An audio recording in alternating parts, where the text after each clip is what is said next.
நீங்கள் புதுசாக YouTube channel start பண்ணியிருக்கீங்களா? ஆனால் என்ன பண்ணாலும் வியூஸே வரமாட்டேங்குதா? 1000 சப்ஸ்கிரைபர்ஸ் அண்ட் 4000 வாட்ச் ஹவர் வர்றதுக்கு ரொம்ப ரொம்ப கஷ்டமாக இருக்குதா? எந்த டாப்பிக்கில் பண்ணுறதுன்னு கன்ஃபியூஷனாக இருக்குதா?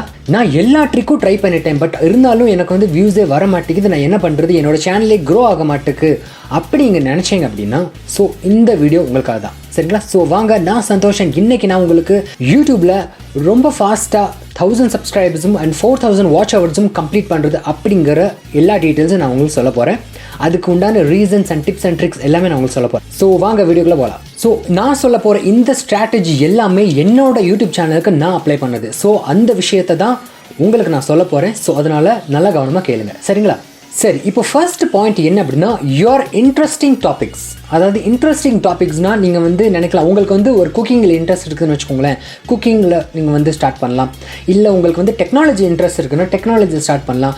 ஆனால் நல்லா ஞாபகம் வச்சுக்கோங்க, அந்த சேனல்காரங்க வந்து டெக்னாலஜியை வந்து ஸ்டார்ட் பண்ணுறாங்க, உங்களுக்கு குக்கிங்கில் தான் இன்ட்ரெஸ்ட் இருக்குது. ஸோ டெக்னாலஜியில் அதிகம் காசு கிடைக்கும் அப்படின்ற ஒரு ரீசனுக்காக நீங்கள் வந்து உங்களுக்கு பிடிக்காத ஒரு கேட்டகரி நீங்கள் சூஸ் பண்ணீங்கன்னு வச்சுக்கோங்களேன், உங்களுக்கு வந்து அதில் கன்சிஸ்டன்சி இருக்காது.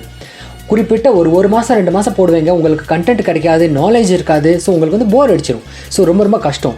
அதுக்கப்புறம் உங்களால் வந்து கன்சிஸ்டண்ட்டாக வீடியோ போட முடியாது, நாலேஜ் இருக்காது. அப்படிங்கிறதுனால என்ன ஆகும் அப்படின்னா, உங்களுக்கு வந்து சப்ஸ்கிரைபர்ஸ் அண்ட் வியூஸ் எல்லாம் கம்மியாகிடும். ஸோ இது ஒரு மெயினான ரீசன். ஸோ அதனால் உங்களோட ஃபேவரட் டாபிக் எதுனாலும் பரவாயில்ல, ஒரு சின்ன சின்ன விஷயங்கள் இருந்தாலும் பரவாயில்ல, ஆனால் உங்களுக்கு அதில் பேஷன் இருக்கணும், உங்களுக்கு அதில் இன்ட்ரெஸ்ட் இருக்கணும். நீங்கள் எதில் இன்ட்ரெஸ்ட்டாக இருக்கீங்களோ அது சின்ன விஷயமா இருந்தாலும் பரவாயில்ல, அதை நீங்கள் வந்து கன்சிஸ்டண்ட்டாக ஸ்டார்ட் பண்ணுங்கள். உங்களோட சேனல் கண்டிப்பாக வைரல் ஆகும், க்ரோ ஆகும். அப்போ தான் நிறைய சப்ஸ்கிரைபருக்கு என்ன தெரியும்னா, ஓகே நீங்கள் ஒரு நாலேஜபிள் பர்சன் தான்.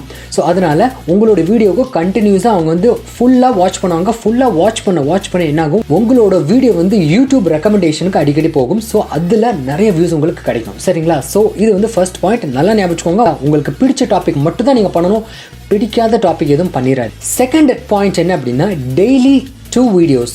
நல்லா ஞாபகம் வச்சுக்கோங்க, டெய்லி நீங்கள் 2 வீடியோ போட்டே ஆகணும், சரிங்களா? நான் என்னோட சேனலுக்கு அப்படி தான் அப்லோட் பண்ணேன். ஸோ நான் இப்போ சொல்ல போகிற எல்லா விஷயங்களும் நான் அதான் சொல்கிறேன். என்னோட சேனல் நான் என்னென்ன பண்ணினோம் அதை தான் உங்களுக்கு நான் சொல்கிறேன், ப்ரோ டிப்ஸ், சரிங்களா? ஸோ நான் எவ்வளோ ஃபாஸ்ட்டாக வந்து என்னோட 1 மந்த்லேயே கிட்டத்தட்ட 7K சப்ஸ்கிரைபர் நான் வந்து ரீச் பண்ணியிருக்கேன். ஸோ அதை வந்து நான் ஸ்க்ரீன்ஷாட்டாக உங்களுக்கு காமிக்கேன், சரிங்களா? நீங்கள் எல்லோரும் நாடகம் பார்க்குறீங்கன்னு வச்சுக்கோங்களேன். ஸோ ஒரு நைட்டு போல் நாடகம் வருதுன்னா நீங்கள் என்ன பண்ணுவீங்க, 7:45 உட்காந்துருவீங்க 8 மணி நாடகத்துக்கு, சரிங்களா? அப்போ என்ன பண்ணணும் அப்படின்னா, நீங்கள் வந்து உங்களோட யூடியூப் வீடியோ வந்து எப்போ வருது அப்படிங்கிறது சப்ஸ்கிரைபருக்கு தெரிஞ்சிருக்கணும், அல்காரிதமுக்கும் தெரிஞ்சிருக்கணும்.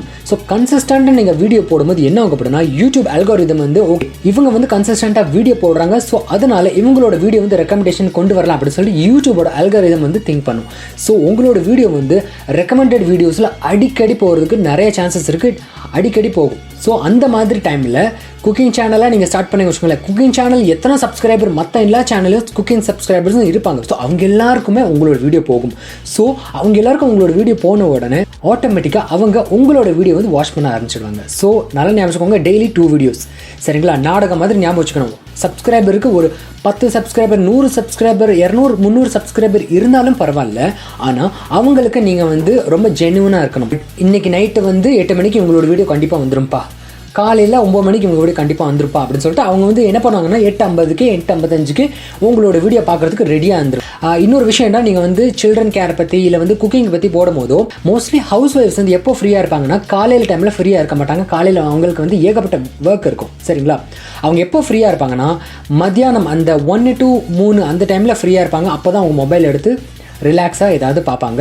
அதுக்கப்புறம் நைட்டு போல் ஏதாவது ஒரு டைம் வந்து இங்கே ஃபிக்ஸ் பண்ணிக்கோங்க. நைட்டுனா ஒரு 7-8 மணிக்கு வேணால் ஒரு 9 மணிக்கு மேலே அந்த டைமில் நீங்கள் வந்து வீடியோஸ் அப்லோட் பண்ணலாம், இன்கேஸ் நீங்கள் பண்ணணும்னு நினச்சிங்கன்னா. ஸோ ஆஃப்டர்நூன் டைம் வந்து பெஸ்ட் டைம் ஹவுஸ் ஒய்ஃப்ஸ்க்கு. இந்த மாதிரி அதே மாதிரி ஜென்ஸ்க்கு ஏதாவது ரிலேட்டட் எங்கள் டாபிக் போடுறீங்க அப்படின்னா அவங்களாம் வேலைக்கு போயிடுவாங்க. ஸோ சாயந்தரம் போல் ரிலாக்ஸாக ஒரு 8 மணிக்கு 9 மணிக்கு அந்த மாதிரி டைமில் அந்த மாதிரி வீடியோஸ் வந்து ரொம்ப ஈஸியாக வந்து போகிறதுக்கு நிறைய சான்சஸ் இருக்குது. ஸோ அந்த மாதிரி இந்த மாதிரி நீங்கள் டார்கெட் பண்ணுங்கள், சரிங்களா?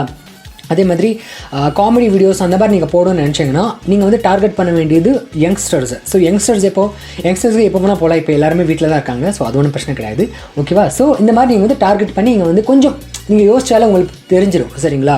ஓகே, இந்த சேனல் இப்படி தான் பார்ப்பாங்க, இந்த சேனல் இவங்க அந்த டைமில் டார்கெட் எப்படி பண்ணணும் அப்படின்னு உங்களுக்கு தெரிஞ்சிடும். ஸோ அதனால் செகண்ட்.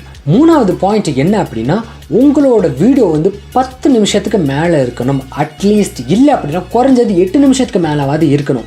நல்லா ஞாபகம், நான் வந்து ஆல்ரெடி சொல்லியிருக்கேன், நீங்கள் வந்து உங்களோட இன்ட்ரெஸ்ட் டாப்பிக்கில் வந்து வீடியோஸ் ரெகுலராக போட்டுகிட்டே இருப்பீங்க. சரிங்களா? அதுக்கப்புறம் கன்சிஸ்டண்ட்டாக போட்டுகிட்டே இருப்பீங்க. இப்போ நீங்கள் போட்டுக்கிட்டே இருந்தீங்கனாலே உங்களோட ஒரு வீடியோவது, நான் சொல்கிறது குறைஞ்சது ஒரு வீடியோவது கண்டிப்பாக வைரல் ஆகிடும். கன்சிஸ்டண்ட்டாக இல்லை அப்படின்னா வைரல் ஆகாது. கன்சிஸ்டண்ட்டாக இருந்தீங்கன்னா கண்டிப்பாக ஒரு வீடியோ வந்து வைரல் ஆகியே தீரும். சரிங்களா? அப்போது அந்த டைமில் வைரல் ஆன உடனே நீங்கள் வந்து ஒரு 8 நிமிஷம் 10 நிமிஷம் வீடியோ போட்டதுன்னு வச்சுக்கோங்களேன், உங்களோட வாட்ச் ஹவர்ஸ் வந்து ரொம்ப ஃபாஸ்ட்டாக வந்து போயிடும். சரிங்களா? ஸோ இது வந்து ஒரு ட்ரிக். சரிங்களா? இன்கேஸ் நீங்கள் 2 நிமிஷம் 3 நிமிஷம் 4 நிமிஷம் போட்டிங்கன்னா, இன்கேஸ் அது வைரல் ஆனாலுமே உங்களுக்கு வந்து வாட்ச் ஹவர்ஸ் வந்து அந்த டைமில் கம்மியாக தான் ஆகும். சரிங்களா? நம்ம நினச்ச அளவு போகாது. அதனால தான் சொல்கிறேன், குறைஞ்சது 8 நிமிஷத்துக்கு நீங்கள் வந்து வீடியோ போட்டே ஆகணும். ஸோ இது வந்து 3வது பாயிண்ட். 4வது பாயிண்ட் என்ன அப்படின்னா, நிறைய பேருக்கு வந்து நான் யூடியூப் சேனலில் வீடியோ வந்து போடுறேன், ஆனால் வந்து எனக்கு வந்து வீடியோஸே வரமாட்டேருக்கு அப்படின்னா, உங்களோட ஆல்டர்னேட்டிவ் டாபிக், அதாவது ஆல்டர்னேட்டிவ் டாபிக்னா ஆல்டர்னேட்டிவ் அவங்களுக்கு சில பேஷன்ஸ் இருக்கும். சில பேருக்கு சிங்கிங் பற்றி வீடியோ போடுறாங்கன்னு வச்சுக்கோங்களேன், அவங்களுக்கு டான்ஸிங்கில் இன்ட்ரெஸ்ட் இருக்கும் அப்படின்னா டான்ஸை பற்றியும் நீங்கள் போடுங்கன்னு சொல்கிறேன். சில பேர் குக்கிங்கில் இன்ட்ரெஸ்ட்னா குக்கிங் பற்றியும் நீங்கள் போடுங்க. இந்த எல்லா மிக்சடு கண்டென்ட்டாக நீங்கள் ஒரு தடவை ட்ரை பண்ணி பார்த்தே ஆகணும். டூ இட் யுவர் செல்ஃப் அந்த மாதிரி வீடியோஸ் உங்களுக்கு பிடிச்சிருக்கலாம். அதுக்கப்புறம் பார்த்தீங்கன்னா டெக்னாலஜி டாபிக்ஸ் ஏதாவது பிடிச்சிருக்கலாம். இந்த மாதிரி உங்களுக்கு பிடிச்சிச்சுன்னு வச்சுக்கோங்களேன், நீங்கள் வந்து எல்லா டாப்பிக்கும் ட்ரை பண்ணி பாருங்கள். சரிங்களா? ஸோ நீங்கள் எல்லா டாப்பிக்கும் ட்ரை பண்ணும்போது உங்களுக்கு என்ன ஆகும் அப்படின்னா, உங்களுக்கு ஒரு ஐடியா கிடைக்கும். எந்த டாப்பிக்கில் வியூஸ் கொஞ்சம் அதிகமாக போதோ அந்த டாப்பிக்கை நீங்கள் வந்து பிடிச்சிக்கோங்க. அந்த டாபிக் பிடிச்சிட்டு நீங்கள் அதிலே வீடியோ போட ஆரம்பிச்சிடுங்க. சரிங்களா? ஸோ இது ஒரு ஆஃப் த ட்ரிக் தான். நீங்கள் எல்லா டாப்பிக்கும் நீங்கள் ட்ரை பண்ணி பாருங்கள். உங்களோட சேனலில் குக்கிங் உங்களுக்கு பிடிக்கும்னா குக்கிங்கும் போட்டுருங்க, டெக்னாலஜி சம்மந்தமாக பிடிக்கணும் டெக்னாலஜியும் போட்டுருங்க. வேறு என்னென்ன டாப்பிக்லாம் உங்களுக்கு ஆல்டர்னேட்டிவ் இன்ட்ரெஸ்ட் இருக்குதோ அதை நீங்கள் வந்து போட்டுருங்க. சரிங்களா? அந்த மாதிரி போட்டீங்க அப்படின்னாலே அதுவும் கன்சிஸ்டண்ட்டாக இருக்கணும். நல்லா ஞாபகம் வச்சுக்கோங்க. சரிங்களா? கன்சிஸ்டண்ட்டாக இருந்துச்சு அப்படின்னா அந்த மாதிரி போடும்போது என்ன ஆகுனா, ஏதாவது ஒரு வீடியோ வந்து வைரல் ஆகும். அப்போது ஓகே, அப்போ அந்த வைரலான வீடியோவில் தான் உங்களுக்கு சப்ஸ்கிரைபர்ஸ் ரொம்ப அதிகமாக வந்திருக்காங்கன்னு அர்த்தம். அப்போது நல்லா ஞாபகம் வச்சுக்கோங்க. அப்போ அந்த டாப்பிக்கை மட்டும் ஃபோக்கஸ் பண்ணிவிட்டு மற்ற எல்லா டாப்பிக்கும் நீங்கள் எடுத்து விட்டுட்டு அந்த டாபிக் மட்டும் ஃபோக்கஸ் பண்ணி அதுலேயே கன்சிஸ்டண்ட்டாக நீங்கள் ஒர்க் பண்ண ஆரம்பிச்சிங்கன்னா உங்களோட யூடியூப் சேனல் ரொம்ப ஃபாஸ்ட்டாக க்ரோ ஆகும். சரிங்களா? ஸோ இது ஒரு ட்ரிக். 5வது பாயிண்ட் என்ன அப்படின்னு பார்த்தீங்கன்னா, ட்ரெண்டிங் டாபிக். ட்ரெண்டிங் டாபிக்னா நல்லா ஞாபகம் வச்சுக்கோங்க, எப்போவுமே ட்ரெண்டிங் டாபிக் வந்து ஏதாவது ஒரு மாதத்தில் ஏதோ ஒரு 3 நாள் ட்ரெண்டிங் ஆகிட்டே தான் இருக்கும். ஸோ அது சம்மந்தமாக நீங்கள் வந்து ஒரு சேனல் ஓப்பன் பண்ணி அந்த மாதிரி வீடியோஸை நீங்கள் அப்லோட் பண்ணலாம். ஃபார் எக்ஸாம்பிள், இப்போ வந்து ஐபிஎல் வந்து ஸ்டார்ட் பண்ண போகிறாங்க அப்படின்னா, ஸோ ஐபிஎல் ரிலேட்டடாகவே கண்டென்ட் நீங்கள் வந்து ஃபோக்கஸ் பண்ணலாம். சரிங்களா? அது ஒன்று. அதுக்கப்புறம் பாருங்கள், பிக் பாஸ் வந்து இதுக்கப்புறம் ஆரம்பிச்சுடுவாங்க. ஸோ பிக் பாஸ் பற்றி பாருங்களேன், நீங்கள் வந்து நல்லா ஞாபகம் வச்சுக்கோங்க, பிக் பாஸ் பற்றி ஒரு சில சேனல் தான் கவர் பண்ணுவாங்க, இல்லை அதே மாதிரி 100 சேனல்ஸ் கவர் பண்ணுவாங்க. ஸோ இந்த மாதிரி நீங்கள் வந்து ட்ரெண்டிங் டாப்பிக்கில் போடும்போது அதில் கண்டிப்பாக ஒரு வீடியோ வைரல் ஆகிடும். சரிங்களா? வைரல் ஆன உடனே என்ன ஆகுனா, அந்த டைமில் உங்களுக்கு வந்து சப்ஸ்கிரைபர்ஸும் கூட ஆரம்பிச்சிடுவாங்க, வாட்சர்ஸும் கூட ஆரம்பிச்சிடுவாங்க. ஸோ இது ஒரு ட்ரிக். சரிங்களா? ட்ரெண்டிங் டாபிக் வந்து எங்கே சூஸ் பண்ணணும். நிறைய ட்ரெண்டிங் டாபிக் சேனல்ஸ் எல்லாம் இருக்குது பார்த்தீங்களா. ஃபார் எக்ஸாம்பிளுக்கு நான் சொல்லணும் அப்படின்னா, லிட்டில் டாக்ஸ் சொல்லலாம், பிஹைண்ட் வுட்ஸ் சொல்லலாம், நியூஸ் கிளிட்ஸ், இந்தியா கிளிட்ஸ், இந்த மாதிரி டாப்பிக்லாம் இருக்குது. இவங்களாம் பார்த்தீங்கன்னா எல்லா டாப்பிக்கும் கவர் பண்ணுவாங்க. ட்ரெண்டிங்கும் கவர் பண்ணுவாங்க, ஐபிஎல் வந்துச்சுன்னா ஐபிஎல் கவர் பண்ணுவாங்க, அப்புறம் வந்து பிக் பாஸ் வந்துச்சுன்னா பிக் பாஸும் கவர் பண்ணுவாங்க, எல்லாமே கவர் பண்ணுவாங்க. ஸோ இந்த மாதிரி மல்டி டாபிக்ஸ் வந்து நீங்கள் வந்து கவர் பண்ணலாம். உங்களோட வீடியோ வந்து சீக்கிரமாக வைரல் ஆகிறதுக்கு சான்சஸ் இருக்குது. சரிங்களா? ஸோ இதில் வந்து நமக்கு வந்து சப்ஸ்கிரைபர்ஸ் அண்ட் வாட்சவர்ஸ் ரொம்ப ஃபாஸ்ட்டாக கிடைப்பாங்க. அதுக்கப்புறம் 6வது பாயிண்ட் என்ன அப்படின்னு பார்த்தீங்கன்னா, உங்களோட யூடியூப் வீடியோவை நீங்கள் வந்து சோஷியல் மீடியா பிளாட்ஃபார்மில் நீங்கள் வந்து ஷேர் பண்ணணும். நல்லா ஞாபகம் வச்சுக்கோங்க, நீங்கள் ஒரு வீடியோ போடுறீங்கன்னா தயவு செஞ்சு உங்கள் சொந்தக்காரங்களுக்கு மட்டும் ஷேர் பண்ணவே பண்ணாதீங்க. ரொம்ப இம்பார்ட்டண்ட்டான விஷயம். சொந்தக்காரங்க, ஃப்ரெண்ட்ஸ், இந்த 2 பேருக்கும் நீங்கள் ஷேர் பண்ணாதீங்க. ஏன் சொல்கிறேன் அப்படின்னா, இன்கேஸ் நீங்கள் போட்டீங்க அப்படின்னா அவங்க வந்து ஏதாவது ஒரு நெகட்டிவ் ஃபீட்பேக்ஸ் கொடுப்பாங்க. அது வந்து உங்களோட மைண்டை வந்து ஏதோ ஒரு வகையில் வந்து பாதிக்கும். சரிங்களா? பாதிச்சிச்சு அப்படின்னா எல்லாம் நல்லா இருக்குது அப்படின்னு சொன்னாலுமே இது மட்டும் தான் எனக்கு ஒரு மாதிரியாக இருக்குதுன்னு சொல்லிட்டு அவங்க கன்ஃபியூஸ் பண்ணிடுவாங்க. அவங்க யூடியூப் வீடியோ போட்டிருக்க மாட்டாங்க, பட் இருந்தாலும் நீ இந்த டைமில் போடுறா, இப்போ தான் நல்லாயிருக்கும், நீ அந்த மாதிரி போடுறா அப்படின்னு சொல்லிட்டு உங்களவே வந்து கன்ஃபியூஸ் பண்ணி விட்டுருவாங்க. உங்களோட மைண்டு வந்து கொஞ்சம் ரிலாக்ஸாகவே இருக்காது. அப்போது டிமோட்டிவேட் ஆகிறதுக்கு நிறைய சான்சஸ் இருக்குது. ப்ளஸ் அது போக உங்களோட மைண்ட் வந்து கன்ஃபியூஷன் ஸ்டேட்டில் போய்டும். ஸோ இது வந்து ரொம்ப முக்கியமான விஷயம். நீங்கள் ஸ்டார்டிங்கில் வீடியோஸ் நீங்கள் மேக் பண்ணுறீங்க அப்படின்னா தயவு செஞ்சு சொந்தக்காரங்க அண்ட் ஃப்ரெண்ட்ஸ் கிட்டே ஷேர் பண்ணாதீங்க, சைலண்ட்டாக பண்ணுங்கள். சரிங்களா? இன்கேஸ் நல்லா யோசிச்சுக்கோங்க, நான் வீடியோ பப்ளிஷ் பண்ணியிருக்கேன், யூடியூப் சேனல் ஓப்பன் பண்ணியிருக்கேன் அப்படின்னு வந்து நீங்கள் சொல்ல வேண்டாம். நீங்கள் வந்து ஃபேஸ் கேம் வீடியோ பண்ணுறீங்க அப்படின்னா நீங்கள் வந்து ஃபேஸ் கேம் வீடியோ பண்ணுங்கள். ஆனால் வந்து அவங்களுக்கு சொல்லாமல் நீங்கள் வாட அப்லோட் பண்ணிட்டே இருங்க. அதுக்கப்புறம் அதுவாக யூடியூப் ரெக்கமெண்டேஷனில் அவங்க யூடியூப் சேனலை பார்த்தாங்க அப்படின்னா உங்களோட வீடியோ போஸ்ட்னா அதுதான் சக்ஸஸ். நீங்கள் போய் ஷேர் பண்ணி பாருங்கன்னு சொன்னால் சக்ஸஸ் இல்லை. சரிங்களா? ஸோ இது வந்து ரொம்ப ரொம்ப முக்கியமானது ஒரு இது நான் சொல்ல நினச்சேன். சரிங்களா? அதுக்கப்புறம் 7வது பாயிண்ட் அப்படின்னா எடிட்டிங் அப்படின்னா இன்கேஸ் நீங்கள் வந்து குக்கிங் சேனல் ஸ்டார்ட் பண்ணுறீங்கன்னு வச்சுக்கோங்களேன், இல்லை டெக்னாலஜி ரிலேட்டட் சேனல் ஸ்டார்ட் பண்ணுறீங்க அப்படின்னா அந்த மாதிரி சேனல் வந்து ஏகப்பட்டது கிடைக்கும். ஆனால் அந்த சேனலை காட்டிலும் நீங்கள் என்ன வித்தியாசமாக பண்ண முடியும் அப்படிங்கிறத யோசிங்க. நல்லா ஞாபகம் வச்சுக்கோங்க. இப்போ ஒரு ஹெல்த் சேனல் இருக்குதுன்னு வச்சுக்கோங்களேன், அவங்க என்ன பண்ணாங்க அப்படின்னா ஜஸ்ட் கூகுளில் வந்து ஜஸ்ட் இமேஜஸ் மட்டும் டவுன்லோட் பண்ணி என்ன பண்ணாங்க அப்படின்னா இந்த மாதிரி வாய்ஸ் ஓவர் கொடுப்பாங்க. வாய்ஸ் ஓவர் கொடுத்துட்டு ஆட்டோமேட்டிக்காக பண்ணுவாங்க. ஸோ நீங்கள் என்ன பண்ணலாம் அப்படின்னா ஓகே இந்த மாதிரி பண்ணுறாங்க, நீங்கள் அந்த மாதிரி சேனல் ஸ்டார்ட் பண்ணோம் அப்படின்னா எடிட்டிங் கொஞ்சம் பக்காவாக கொஞ்சம் வித்தியாசமாக யூனிக்காக அட்ராக்ஷன் நீங்கள் பண்ணிங்க அப்படின்னா உங்களோட யூடியூப் சேனல் க்ரோ ஆகிடும். ஸோ கொஞ்சமாக யூனிக்னஸ் இருக்கணும் அப்படின்னு சொல்கிறேன். இன்கேஸ் நீங்கள் சேம் டாபிக் சூஸ் பண்ணுறதா இருந்தால், இல்லை நீங்கள் வேறு ஏதாவது யூனிக்கான டாபிக் சூஸ் பண்ணுறதா இருந்தால் நீங்கள் ஸ்டார்டிங்கில் எப்பயும் போல் மெல்லவே ஆரம்பிச்சிடலாம். சரிங்களா?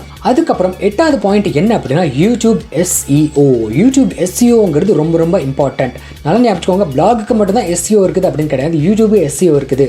அந்த யூடியூப் எஸ்இஓ ரிலேட்டடாக வீடியோ இருக்கும் இல்லையா, ஸோ அதை வந்து நான் வந்து அடுத்த வீடியோவில் நான் உங்களுக்கு சொல்கிறேன். கொஞ்சம் டீட்டெயில்ஸாக இருக்கும், அது உங்களுக்கு வந்து சில இதெல்லாம் காமிக்கணும் அப்படிங்கிறதுனால நான் வந்து அந்த மாதிரி சொல்லிடுறேன். சரிங்களா? ஸோ இதுதான் வந்து பாயிண்ட். சரிங்களா? இந்த மாதிரி நீங்கள் பண்ணீங்க அப்படின்னா உங்களோட யூடியூப் சேனல் வந்து ரொம்ப ஃபாஸ்ட்டாக க்ரோ ஆகும். இது வந்து பார்த்தீங்கன்னா ப்ரொஃபஷ்னல் டிப்ஸ். சரிங்களா? யாருமே உங்களுக்கு சொல்லுவாங்களா என்னன்னு தெரியல, பட் நான் என்னோட யூடியூப் சேனலுக்கு என்ன அப்ளை பண்ணியிருக்கணும் அந்த சீக்ரெட்டை நான் உங்களுக்கு சொல்லியிருக்கேன். ஸோ தயவு செஞ்சு நீங்கள் இதை அப்ளை பண்ணி பாருங்கள். சரிங்களா? So YouTube, blogging, digital marketing ரிலேட்டடாக எல்லா விஷயங்களும் இந்த சேனல் நான் உங்களுக்கு வந்து கொடுத்துட்டே இருப்பேன். ஸோ இந்த வீடியோ உங்களுக்கு பிடிச்சிருந்தது அப்படின்னா நீங்கள் வந்து லைக் கொடுக்கலாம். ஏதாவது டவுட் இருந்துச்சுன்னா நீங்கள் வந்து கமெண்ட் பண்ணுங்கள். அதுக்கப்புறம் யூஸ்ஃபுல்லாக இருந்துச்சுன்னா ஷேர் கூட பண்ணுங்கள். சரிங்களா? அதுக்கப்புறம் நான் உங்களை அடுத்த ஏதாவது ஒரு இன்ட்ரெஸ்டிங்கான டாபிக் வீடியோவில் நான் உங்களுக்கு சந்திக்கிறேன். சரிங்களா?